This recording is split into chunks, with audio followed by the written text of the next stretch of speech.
kusimaha gudoomiyaha golaha shacabka ahna gudoomiyaha koowaad ee golaha shacabka ra'iisul wasaaraha xukuumadda dowladda federaalka gudoomiyaha maxkamadda sare madaxweynaha dowlad goboleedka ee koonfur galbeed golaha wasiirada xukuumadda gudoomiyaha gobolka banaadir ahna duqa magaalada muqdisho xildhibaanada labada aqal ee sharafta leh taliyaasha ciidanka qalabka sida iyo saraakiisha iyo saraakiil xigeenada iyo dableyda ra'iisul wasaarihii hore ee Soomaaliya xubnaha kooxda waabari oo ah hooyada fanka bambeyda iyo kooxda salaanta sharafta bahda saxaafadda marti sharafta kale oo caawa kulanka nagala soo qayb gashay dhalinyarada taagan ama fadhiya oo gaaraya la yiri 500 daljir ka dahsoon dadweynaha nagala socda TV-yada idaacadaha kulli waxaan ku salaamay assalaamu calaykum wa rahmatullaahi wa barakaatuh ilaahay baa mahad leh oo caawa halkan munaasabadan isugu keenay waan u dabaaldegayno xuskii sanad guuradii 61aad ee ka soo wareegtay 26 Juun 1960 oo ah markii gobolada waqooyi ay ka xoroobeen heeryadii gumaysiga iska qaadeen waxaan u mahadcelinayaa guddiga qaranka oo noo soo qaban qaabiyay caawa usbuuca xorriyadda oo sidaan qurxoon noogu soo qaban qaabiyay xafladdan quruxda badan hawlada waa bari aan mahadcelin kale aan siiyo heesaha wadaniga ah ee caawa halka ku soo bandhigeen waa bari waa soo noqotay sida u muuqato waxaan rabaa ummadda Soomaaliyeed meel kasta ay joogaan caawa inaan u hambaliyeeyo caawa waa habeen wanaagsan waa habeen farxad aad iyo aad u leh noo ah maxaa yeelay waa 26 Juun oo aan nagu xorriyadda qaadanay 1 July xaqiiqatii waxa weeye 1960 26 Juun waxay noo ahayd habeen taariikh leh oo ummadda Soomaaliyeed ay aad isugu soo baxeen beertii xorriyadda ee magaalada Hargeysa lagana taagay ama laga suray calankii Soomaaliyeed oo ahayd markii ugu horeysay ciid Soomaaliyeed laga taagay waxa xusid mudan waxay ahayd habeen u baahan inaan dib u fiirino waxyaabahan ka xasuusano waxaa ka mid ahaa abwaankii Allah u naxariisto oo hadda dubbe uu noo sheegay gabaygii yaraa uu ka tiriyay goobtaas ee ahaa Cabdullaahi Suldaan Timcade allaha jannadiisa naxariistiisa siiyo isagoo qiiraysan oo xamaasad badan ay hayso iyo wuxuu tiriyay tix gabay ah xogaa yar uu ka taabtay balaana xogaa yar ku daro wuxuu yiri saaxirkii kala guurnay sareeyo manusqaamo aan siduu yahay eegne kaana si kana saar waxay noqotay tix taariikhda Soomaaliyeed baal dahab ka gashay oo mar walba oo aan xorriyadda u dabaaldegayno ay tahay inaan soo xasuusanno waxay ahayd habeen qiiro badan oo qaali ummadda Soomaaliyeed ku ah oo qiimo leh oo farxad badan wadatay shacabka Soomaaliyeed meel kasta ha joogaane shucuurtoodii iyo xamaasadoodii iyo dareenkoodii Soomaalnimo ee wadaniyad xakameyn waayeen waxay ahayd habeenkaas habeen farxad badan waxaa ka horeeyay habeena badan oo SYL iyo horseedkii leegada ay soo mareen dhibaatooyin badan ay hooyan waayeen dhibaatooyin culus ay soo mareen 17 sano oo dhibaatadaas ah laga bilaabo 15 May 1943 waxaa ku timid horseedayaashaas leegada dhimasho badan dad badan oo loo xiray dhaqaale badan oo lagu bixiyay dadkii halkaas ku dhintay halkan waxaa nagala jooga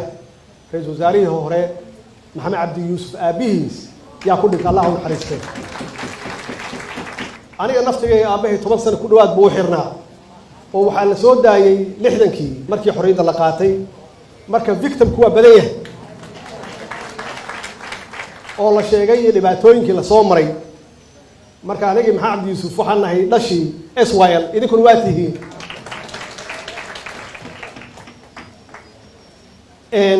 waxay ahaayeen urur runtii hogaamiyey ururadii kale oo siyaasadeed ee waqooyi ka jiray ay ka mid ahaayeen USP NUF iyo SNL waxay ku guuleysteen xisbigii SYL ama maxaan ku raada horseedkii SYL waxay ku guuleysteen ama dhaqdhaqaaqii waxay ku guuleysteen inay ka furtaan xafiisyo meelo badan oo dalka ka mid ah hadday noqoto waqooyi berbere aan ka soo qaado Hargeysa Burco meel kasta oo ay joogaan Soomaali xisbiyadaas aan sheegay ama ururadaas aan sheegay waxay qayb ka ahaayeen xoreynta dalka iyo qayb ka ahaayeen SYL waxaa tusaale u ahaa oo mar walba ay ka dhiganayeen tusaale dhaqdhaqaaqii gobonimidoonka ee gobolada waqooyi ka bilowday uu hogaaminayay Allah u naxariistay Sayid Maxamed Cabdulla Xasan oo la dagaalamayay gumaysiga Ingiriiska muddo 21 sano ah hadafka SYL muxuu ahaa hadafka SYL waqtiga dheer qaatay 17 sano qaatay wuxuu ahaa laba arrimood mideynta dadka Soomaaliyeed oo gumaysigu u isticmaalayay inay kala qaybsanaadaan oo kala qoqobo oo qabiilka ugu horeeyo waxa kale oo hadafkoodu ahaa inay xoreeyaan dalka macnaheedu waxay ahaayeen xornimadoon iyo midnimadoon wadada ay ku raadinayeen midnimadaas iyo xornimadaas ma ahayn qabiil maxaa yeelay qabiil waxa isticmaalay gumaysiga isticmaalay waxay ku raadinayeen mabaadiida ama afkaarta wadaniyada iyo ku raadinayeen maxaa yeelay wadaniyadu waxa weeye dal jaceyl weeye oo wax ka sareeya qabiil iyo qabyaalad iyo qof wax ka sareeya weeye waxay ku guuleysteen dadka inay mabaadiidaas wadaniyada ah ay geliyaan ayna u dhintaan ayna u halgamaan taasoo lagu gaaray horumar la taaban karo dhanka kale qabyaalada iyo wixii ummadda kala qaybinayay iyadana way ka fogaadeen oo qofkii lagu asteeyo ama qofkii lagu arko kamid ma ahayn dhaqdhaqaaqa SYL dhalinyaradaas hadafkoodu waa gaareen hadafkoodu oo ahaa inay dalka xoreeyaan waa tan caawan u dabaaldegayno 26 Juun oo laga soo wareegtay 61 sano 1960kii oo gobolada waqooyi ay xorriyadoodii ka qaateen Ingiriiska iyo gobolada koonfureed oo iyaguna July 1 1960kii iyaduna ay ka qaadatay xorriyadoodii way ku guuleysteen hadafkoodii way ku guuleysteen waxay kaloo ku guuleysteen inay koonfur iyo waqooyi ay mideeyaan waa ku guuleysteen waxay ahaayeen runtii dad afkaartoodu ay aad u sareyso qanciyay ummadda Soomaaliyeed inay midoobaan oo midnimadu ay ka xoog badan tahay wax walbaba waa isla garanay in dhalinyaradaas vision code ama aragtidooda fog ay ahayd midnimo iyo xoreynta dalka keentay qarannimo saas darteed qarannimada waxa loo baahan yahay in laga shaqeeyo dowladnimo, waxaa loo baahan yahay in laga shaqeeyo horumar, waxaa loo baahan yahay in laga shaqeeyo nabadda, in laga shaqeeyo. sidoo kale waxaan kala ognahay qaybsanaanshaha iyo qabyaaladdu waa the opposite, waa ka soo horjeedka wixii aan sheegay. qabyaaladdu iyo kala qaybintu ummadda Soomaaliyeed waa hooyga qaran la'aanta,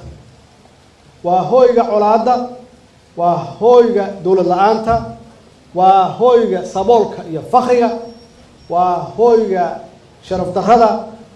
marka ugu dambaysana intaas markii aad gaarto shisheeyaa ku maamulanaya marka ilaa dad ma tiihide.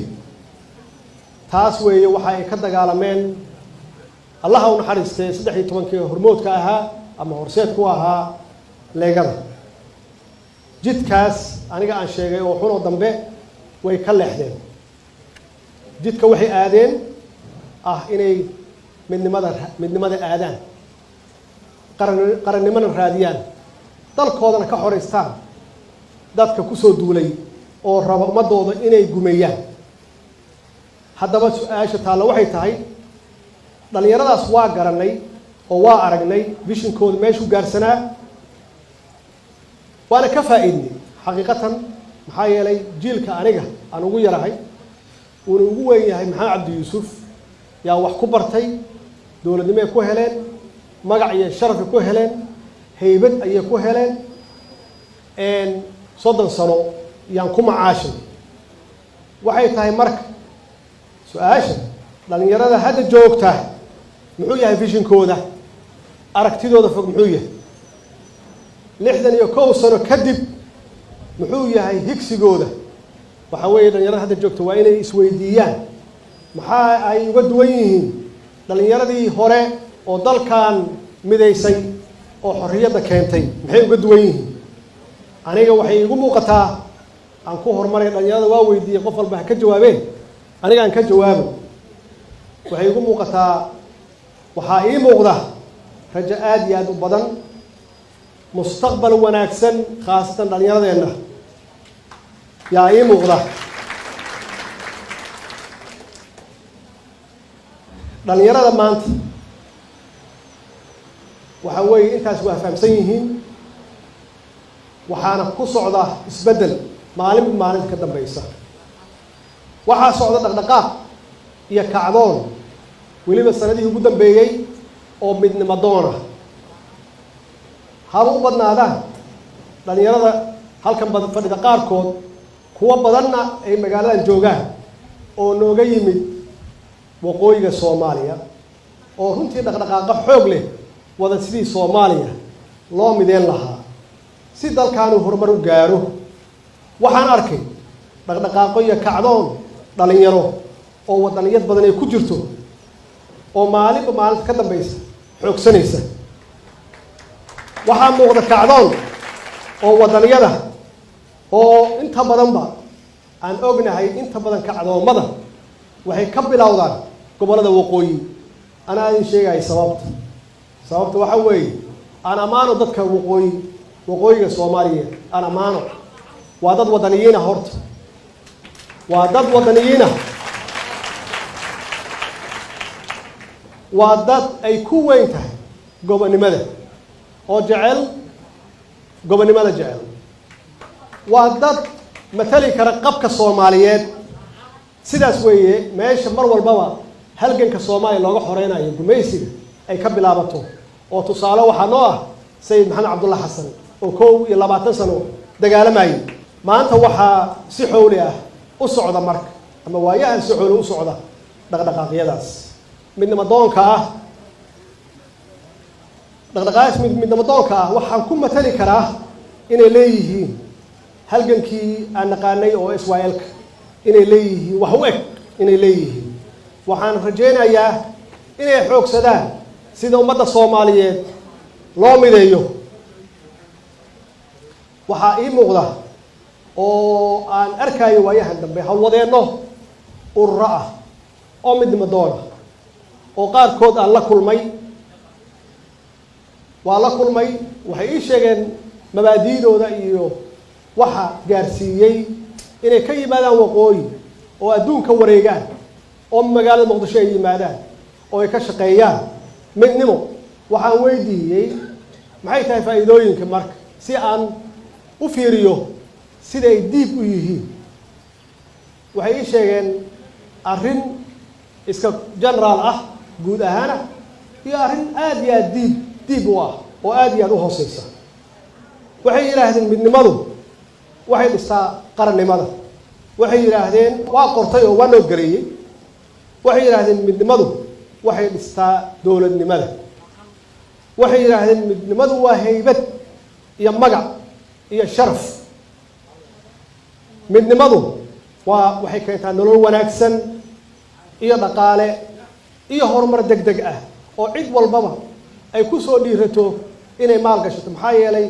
dad iswata oo walaalo ah yaa loo yimaadaa wax lala qaybsadaa laakiin dad iscunaya looma imaan karo midnimadu waxay wadataa nabad iyo walaaltinimo iyo isjeceyl iyay wadataa midnimadu waxay keenaysaa haddii intaasaan helno oo dowlad iyo qaran iyo nabad iyo horumar aan helno waxay keenaysaa khayraadkeennii inaan raadsanno oo aan la soo baxno ilaan waxaan nahay dal qani ah iyo dad sabool ah dal qani ah iyo dad sabool ah ayaan nahay laakiin shuruudda ka horreysa waxay tahay midnimada in la helo intaas igama aysan tegine waxay siiyeen riboor qoran oo reference leh oo caddeynaya soomaali waxay haysato hadday og tahay iyo haddaysan ogeyn oo dhallinyaradaas ee wada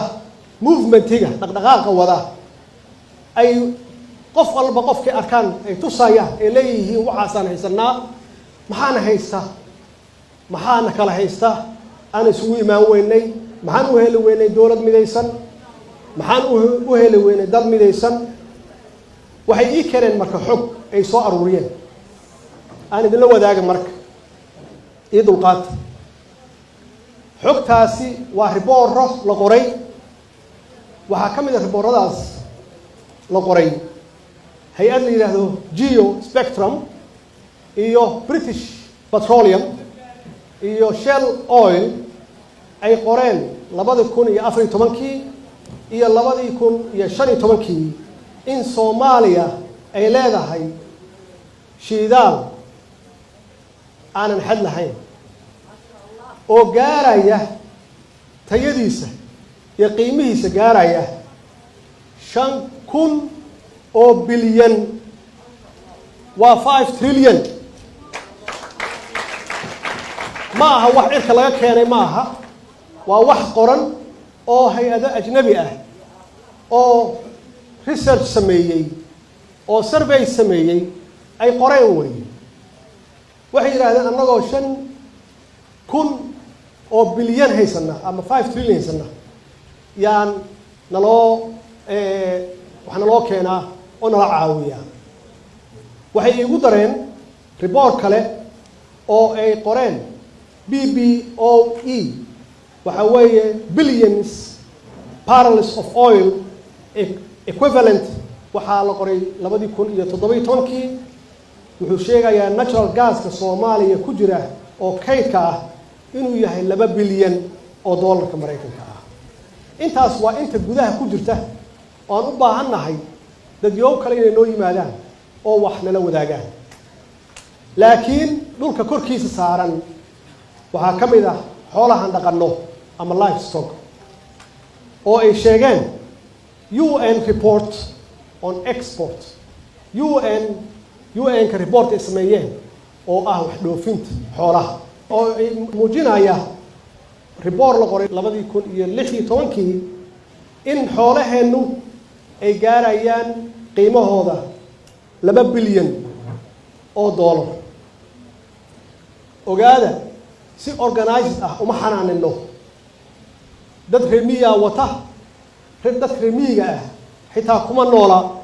xoolaha iyagaa dadku ku nool ee si cilmiyeysan xoolaha looma dhaqdo haddii xoolaha si cilmiyeysan loo dhaqdo macnaheedu intaan waa conservative wey waa tira cadad aad u yar wey intii aan soo sheego dhan waxa weeye waa tira conservative ah wey waa inta ugu yar waxaa soo haray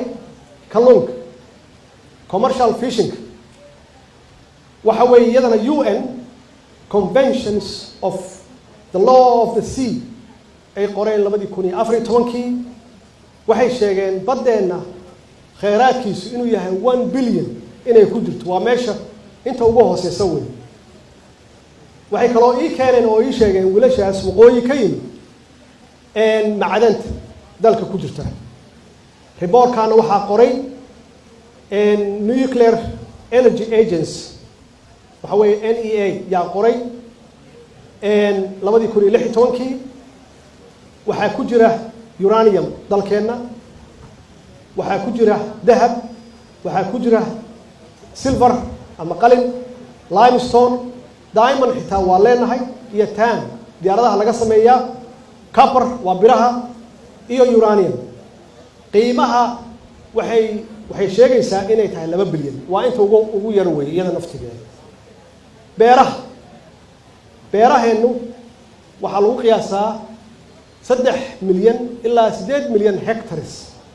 oo dhul ah oo la beeran karo waxaan leenahay 2 webi oo inta badan aan go'in oo socda wax kastana dalkeena waa laga beertaa iyada naftigeeda waxay sheegeen oo ay muujiyeen riboorkan la qoray 2015 iyo 2016 oo ay qoreen UN reports on export iyada nafteeda on agriculture waxa weeye 3 bilyan waa inta ugu yar tourismka dalxiiska lama hayo bacdama annagu aan isdilayno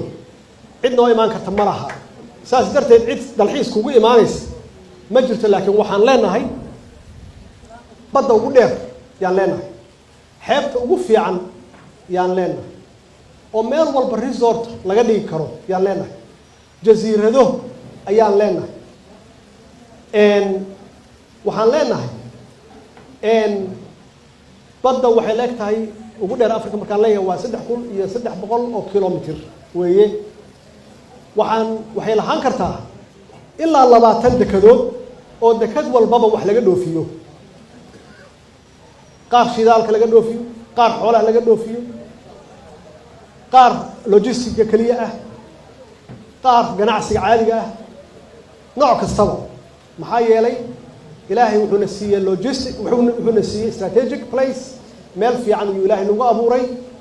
oo cid haysata ma laha 2 badood badda cas iyo badweynta Hindiya waxa mara ilaa 60,000 oo maraakiib yaa marta badeena oo haddii aan ka faa'iideysan karno xeebaheena maraakiibtaasi ay khasab tahay inay ku istaagaan ama biyaha ka qaataan ama ha ku nastaan maalmo dhalinyaradaas marka ii timid oo midnimo doonka ah oo wareegaysa waxay yiraahdeen Soomaali ma kala maaranto intaas oo ilaahayna waana siiyay khayraad maxay tahay waxaan haysta marka xogaa waxay wax ka sheegeen siyaasiyiinta